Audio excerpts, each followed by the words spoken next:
Olá, turma, como estão todos? Quinta-feira, mais uma dica de livro, aqui no canal Leitura.educa.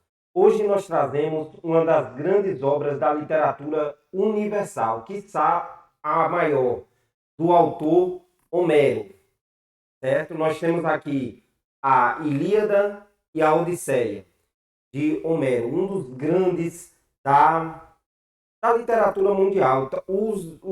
Esses dois textos são os textos mais antigos que nós temos em mãos na sociedade ocidental, na cultura ocidental. São os dois textos mais antigos, a Ilíada e a Odisseia. Né? Mas antes de mais nada, gente, eu peço a vocês, não se esqueçam, deixa aquela ajudinha, se inscreva no canal, deixa aquele joinha no vídeo e marca o sininho, ok? Para ser avisado de novos vídeos.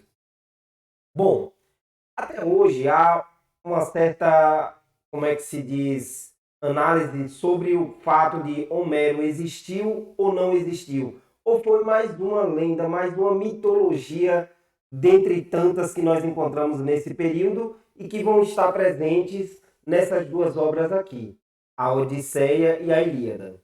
Hoje nós iremos falar em especial da Ilíada, certo? Como ele é um pouco extenso, nós vamos deixar para como é que se diz? Dois vídeos. Iremos fazer dois vídeos. Em um nós iremos falar um pouco sobre a Odisseia e no outro falaremos um pouco sobre a Ilíada, certo? Que está aqui. Mas hoje, em especial, vamos dar início com a Ilíada. Essa aqui. Na próxima aula falaremos sobre a Odisseia também de Homero. Esses dois grandes textos. Com relação à questão do surgimento e se Homero existiu ou não, há relatos que dizem que não há informações concretas da existência ou não do autor, do poeta Homero, que escreveu esses poemas épicos, poemas que contam relatos de guerras de um povo, como nós temos aqui, certo? Inclusive porque essas histórias elas datam de um período onde nós não tínhamos a escrita, onde o que nós tínhamos era a tradição oral. Era a tradição oral, era o período das chamadas dos mitos, das mitologias dos povos, onde os povos buscavam contar um pouco do surgimento de algo através de mitos, da mitologia. Acredita-se que, através de descobertas arqueológicas, que a Guerra de Troia ocorreu mais ou menos entre o século XII a.C. Então, nós não tínhamos essa escrita. Por nós vermos também que os poemas, os versos são inúmeros dessas duas obras, é que nós vamos perceber que muitos os estudos atuais dizem que não teria tido um Homero, teria sido vários autores que ao longo do tempo escrevendo até chegarmos a essa obra e essa daqui também, certo? Nós temos a Odisseia e a Ilíada, todas duas de Homero. Paula Beli, aqui nós temos um conto em versos, Nós temos 24 cantos, temos centenas de milhares de versos aqui, certo? Temos muitos versos aqui. Aí a gente pergunta, qual o primeiro desafio ao tentar ler Homero? Primeiro é você tentar vencer essa barreira da linguagem homérica, da linguagem de um texto de centenas de anos, certo? Essa é a primeira barreira. Mas quando a gente vence, nós vamos encontrar aqui um texto, uma poesia das melhores, ou que está a melhor, a primeira, certo? Em qualidade. Nós vamos ter. Ao contrário do que muitos falam, a Ilíada, que é o primeiro texto que nós vamos falar de Homero, ela não trata da guerra por inteira de Troia, entre Grécia e Troia, gregos e os troianos, né? Ela vai tratar apenas do último ano da guerra, do acontecimento no último ano da guerra de Troia, certo? É a chamada Ira de Aquiles. Eu não vou dar muito spoiler, apesar de que vocês conhecem muito, é muito difícil a gente não conhecer a história da Odisseia ou da Ilíada. E tantas obras que nós temos aí no cinema, teatro, outros livros, tantas coisas que nós já temos aí sobre essas obras homéricas.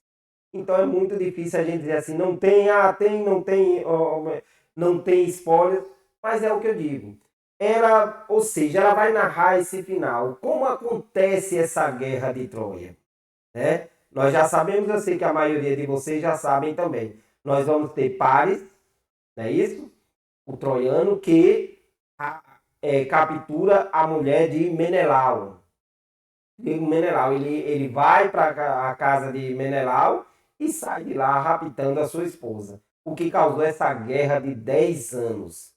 Homero ele poderia ter trazido na Odisseia todos os 10 anos da guerra, mas não. Ele resolveu se deter em um fato. Ele não conta, por exemplo, como terminou, como foi destruída a Troia. Aí você me diz, não teve nada, não tem nada sobre o início da guerra, não tem nada sobre o fim? Tem. Em todo o texto você vai ver entrecortados de fatos, de elementos que contam um pouco de como foi o início e como será o fim dessa guerra. Certo? Nós vamos ter, mas como eu repito, aqui na Odisseia, ele traz apenas esse fato, assim, mais ou menos coisa de 50 dias antes do final da guerra, que durou praticamente 10 anos. Então ele não conta esse fim. Essa é a grande sacada de Homero. Certo? Mas é como nós vamos ver, por exemplo, se nós formos pegar filmes aí de Hollywood que contam um pouco da Guerra de Troia, nós vamos ver que ele contou ali do início ao fim. Certo? Aqui também tem um caso um pouco de por que Paris sequestra a mulher de Menelau. Tem uma pequena história que conta que Paris ele foi visitado por 3 deusas. Aqui nós entramos também, nós devemos conhecer também um pouco de mitologia grega que está entrecortada.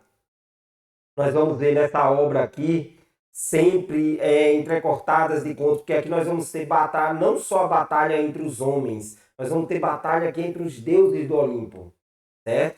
E segundo conta, Paris teve que escolher um dia entre uma das deusas e ele escolheu justo a Afrodite, que é a deusa do amor, a deusa do sexo.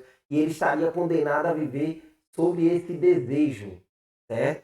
E é o que vai levar à guerra de Troia, ao sítio de Troia, a cidade de Troia. Então, nós vamos ter esse é um dos temas básicos da Ilíada de Homero, certo? Qual a importância de nós lermos um texto tão antigo? Nesse texto aqui, gente, nós vamos ter um pouco de informações de uma cultura que moldou as gerações que vieram depois dela. As gerações das civilizações ocidentais. Certo? Nós vamos conhecer como costumes, os valores, certos acontecimentos, como se davam naquela época. Então aqui há uma narrativa fiel do que acontecia naquela época. Então nós, através desse texto, nós conhecemos um pouco da civilização que moldou outras civilizações ocidentais.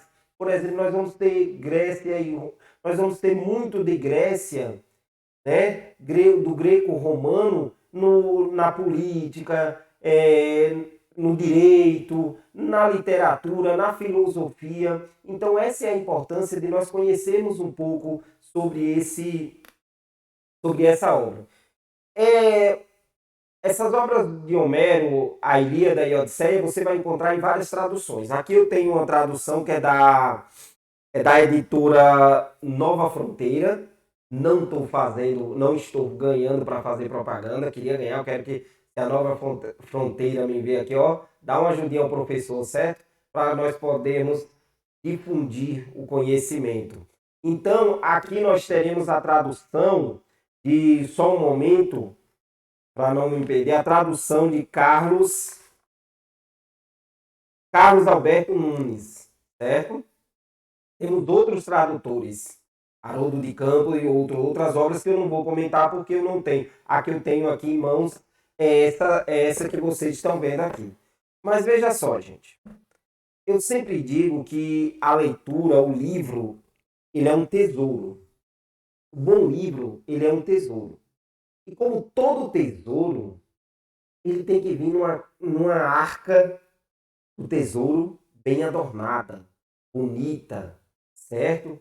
Então, a capa de um livro, ou então o box de um livro, como nesse caso aqui, no meu caso e no de quem gosta de uma boa leitura e de sentir o livro, o chamado amor táctil, certo? Influencia muito. Não querendo dizer que você vai comprar o livro apenas por a capa, certo, gente? Entenda bem, aqui faz parte do conjunto. Só que o principal é, como eu já disse, a capa, o box, nada mais é do que a arca do tesouro. O tesouro está dentro, no conteúdo, certo? Então, esse aqui é um pouquinho sobre a Ilíada de Homero. Boa leitura, desafie-se. A leitura é desafio.